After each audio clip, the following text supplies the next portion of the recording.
मोहतरम सामाईन और मेरे प्यारे बहनें और भाइयों, आज इस मजमे में जिस मौजू पर मेरा खुताब है वह है फिक्र इखलाक।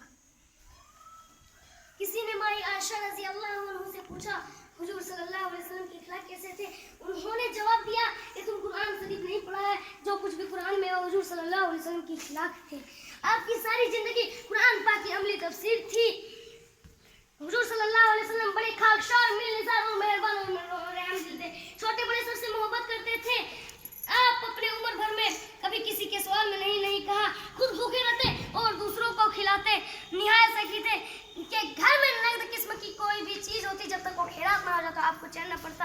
एक बार फिर के खानदान वालों, एक बार फिर के रईस ने 4 ऊँटों पर गल्ला भेजा, उसको बेच कर आप कर्ज अदा किया, फिर भी कुछ बच रहा।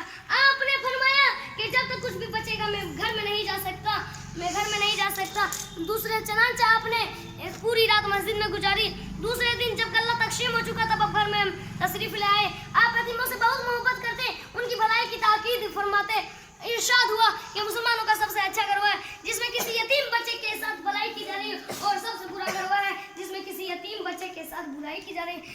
आपकी प्यारी बेटी हज़रत फातिमा रज़ी अल्लाह अन्हा की हालत ये थी कि चट्टी पीसते पीसते हथेलियां घिस गई थी और मश्क में पानी भर भर कर सीने में नीले दाग पड़ गए थे।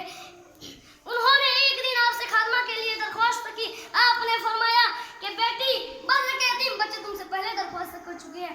एक रिवायत में ये है कि बेटी, सुफर के गरीब तालिबान अभी अब तक दीन का कोई इंतजाम ना हो सका तो तुम्हारी दरख्वास्त कैसे कबूल की जाए? आपका गरीबों के साथ आपका बर्ताव ऐसा था कि उनको अपनी गरीबी का महसूस ना होती। उनकी मदद करते, उनकी दिलजोई करते।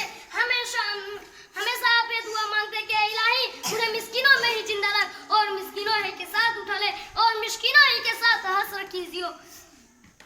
आप जुल्मों की फरियाद सुनकर उनका इंसाफ के साथ उनका हक दिलाते। कमजोरों पर रहम खाते, बेकसों का सहारा बनते। अब मैं अपनी तकरीर खत्म करना चाहता हूँ। बारे इलाह से दुआ है कि हम सबको हमारे रसूल सल्लल्लाहु अलैहि वसल्लम जैसे बनने की तौफीक अता फरमाए। आमीन।